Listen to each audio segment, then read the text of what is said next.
அனைவருக்கும் வணக்கம். இன்னைக்கு நம்ம இந்த வீடியோல என்ன பார்க்க போறோம்னா 9ஆம் வகுப்பு சமூக அறிவியல் வரலாறு அலகு 1 மனித பரிணாம வளர்ச்சியும் சமூகமும் வரலாற்றுக்கு முந்தைய காலம் இந்த பாடப்பகுதியில் இருக்கக்கூடிய ஒரு மதிப்பெண் வினாக்களுக்கான விடைகளை பார்க்கலாம். இங்க பாருங்க, 1 சரியான விடையை தேர்வு செய்க. மனிதர்களுடன் மரபணுவியல் நோக்கில் மிகவும் நெருக்கமாக இருப்பது. விடை சிம்பன்சி. 2 வேளாண்மை மற்றும் விலங்குகளை பழக்கப்படுத்துதல் தொடங்கிய காலகட்டம். விடை புதிய கற்காலம். 3 பரிணாம வளர்ச்சி வரிசையில் நவீன மனிதனின் நேரடி முன்னோர் டேஸ் ஆவர். விடை ஹோமோசெபியன்ஸ். அடுத்து, எகிப்து, இஸ்ரேல், பாலஸ்தீனம் மற்றும் ஈராக் ஆகியவை அடங்கிய பகுதி டேஸ் எனப்படுகிறது. விடை பிறைநில பகுதி. 5 சர் ராபர்ட் ப்ரூஸ் ஃபுட் என்ற இங்கிலாந்து நிலவியலார் சென்னைக்கு அருகில் உள்ள பல்லாவரத்தில் டேஸ் கருவிகளை முதன்முறையாக கண்டுபிடித்தார். இதற்கான விடை பழங்கற்காலம். அடுத்து, எழுத்து தோன்றுவதற்கு முந்தைய காலம் வரலாற்றுக்கு முந்தையதாகும். 2 வரலாற்றுக்கு முந்தைய கால மக்கள் மொழியை வளர்த்தெடுத்தார்கள், அழகான ஓவியங்களையும் கலைப்பொருட்களையும் உருவாக்கினார்கள். அடுத்து, வரலாற்றுக்கு முந்தைய கால சமூகங்கள் படிப்பறிவு பெற்றிருந்ததாக கருதப்படுகின்றன. 4 பாருங்க, வரலாற்றுக்கு முந்தைய காலகட்டம் பழங்காலம் என்று அழைக்கப்படுகிறது. இதற்கான விடை 1 மற்றும் 4 சரி.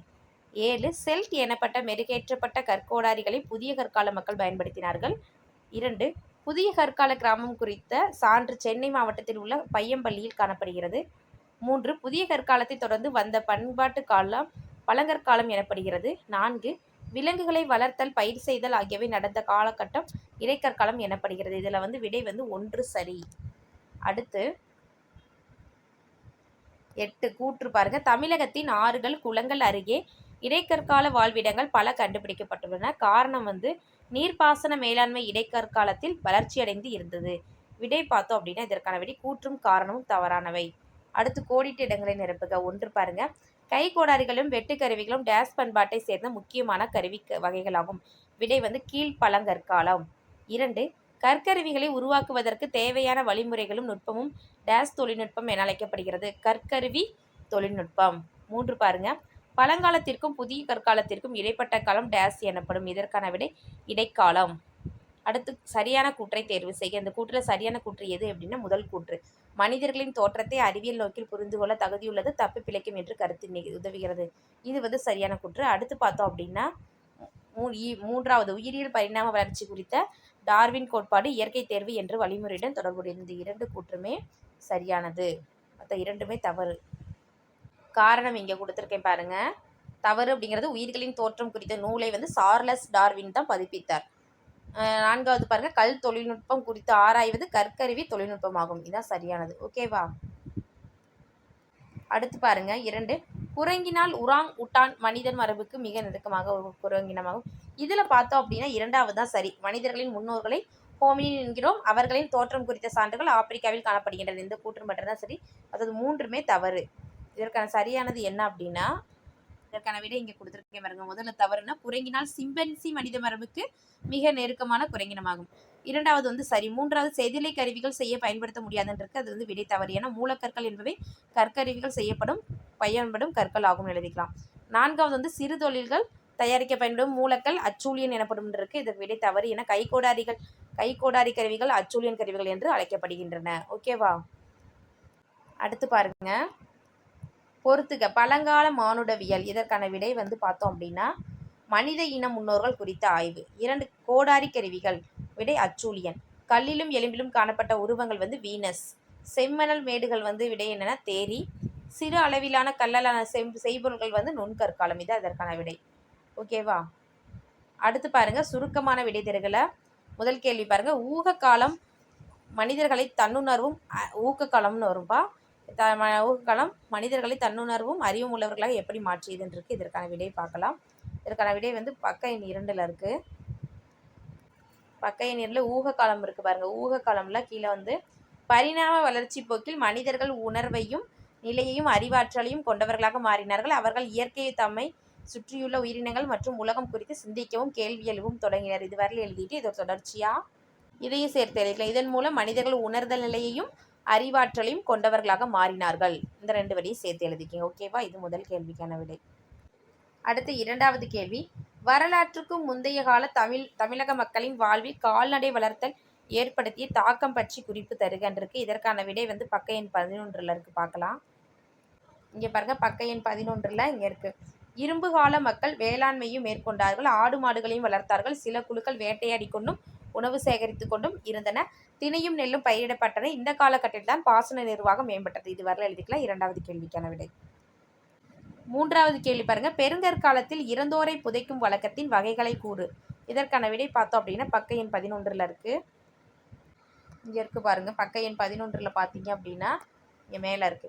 பெருங்கற்கால ஈமச் சின்னங்கள் டோல்மென் எனப்படும் கற்திட்டை, சிஸ்ட் எனப்படும் கல்லறைகள், மென்கிர் எனப்படும் நினைவு சின்ன குத்துக்கள், தாலி பாறையை குடைந்து உருவாக்கிய குகைகள், சார்கோபேகஸ் எனப்படும் ஈம தொட்டிகள் என்றும் வகைப்படுத்தப்படுகின்றன. இது அப்படி எழுதிக்கலாம். மூன்றாவது கேள்விக்கான விடை.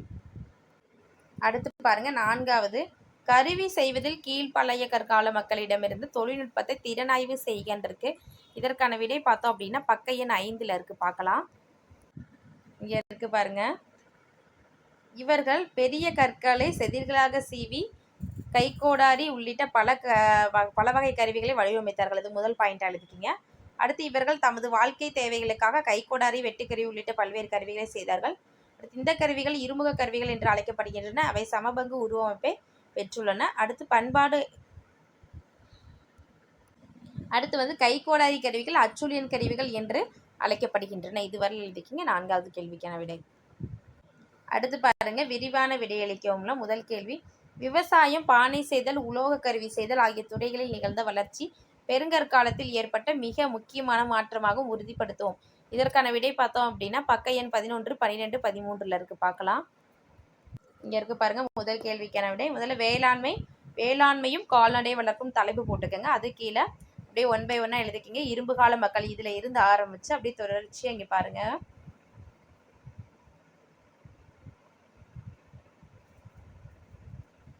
இது வரலும் பாசன தொழில்நுட்பம் வளர்ந்தது.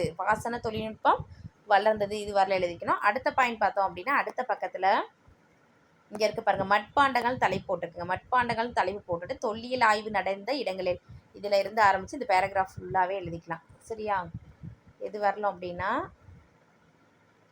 இங்கே பாருங்க, வெளிப்புறமாக பளபளப்பாக இருக்கும். இது வரல எழுதிக்கலாம். ஓகேவா? அடுத்து, இரும்பு தொழில்நுட்பம் உலோக கருவிகளும் கூட தலைப்பு போட்டுக்கலாம். நீங்கள் போட்டுட்டு அது கீழே அது அப்படியே எழுதிக்கலாம். பெருங்கற்கால கல்லறைகளில் இதிலிருந்து கிடைத்துள்ளன. இந்த 5 வரிகளும் எழுதிக்கிங்க. அடுத்து இதோட தொடர்ச்சியாக அடுத்த பக்கத்தில் இங்கே இருக்க இப்பொருள்களில் சிலவற்றிற்கு இதிலிருந்து ஆரம்பித்து 1 by 1 இங்கே கீழே கடைசியாக கிடைத்துள்ளன. இது வரல எழுதிக்கணும். சரியா? இது முதல் கேள்விக்கான விடை. அடுத்து,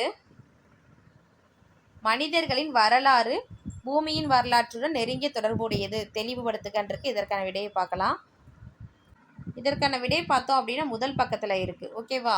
1வது பக்கத்தில் பக்க எண் 1 இங்கே இருக்கு பாருங்க. பக்க எண் 1ல் புவியின் நிலத்தோற்றமும் நிலவியல் காலகட்டங்களும் இருக்கும். அது கீழே அப்படி எழுதிக்கலாம். மனிதர்களின் வரலாற்றை புவியின் வரலாற்றிலிருந்து பிரிக்க முடியாது. புவியின் மேலடுக்குகளின் வரலாற்று காலகட்டங்கள் குறித்த நிலவியல், தொல்லியல், உயிரியல் பதிவுகள் பொதிந்து கிடக்கின்றன. இதை எழுதிட்டு அடுத்து பாயிண்டாக எழுதிக்கலாம்.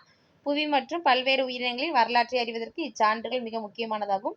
இவ்வடுக்குகளில் மனித மூதாதையர்களின் எலும்புகள், புதைப்படிவங்கள் கிடைத்துள்ளன. இது வரல எழுதிட்டு அடுத்து இதோட தொடர்ச்சியை பார்த்தீங்க அப்படின்னா இங்கே தொல் மானுடவியல் இதில் இருந்து ஆரம்பித்து அப்படியே பாருங்கள் 1 by 1 ஒவ்வொரு பாயிண்ட்டை சேகரிக்கின்ற வரல ஒரு பாயிண்ட் எழுதிங்க. அடுத்து மனிதர்களிலிருந்து கணிக்கப்படுகிறது வரலும் அடுத்த பாயிண்டாக எழுத உங்களுக்கு ஈஸியாக இருக்கும்.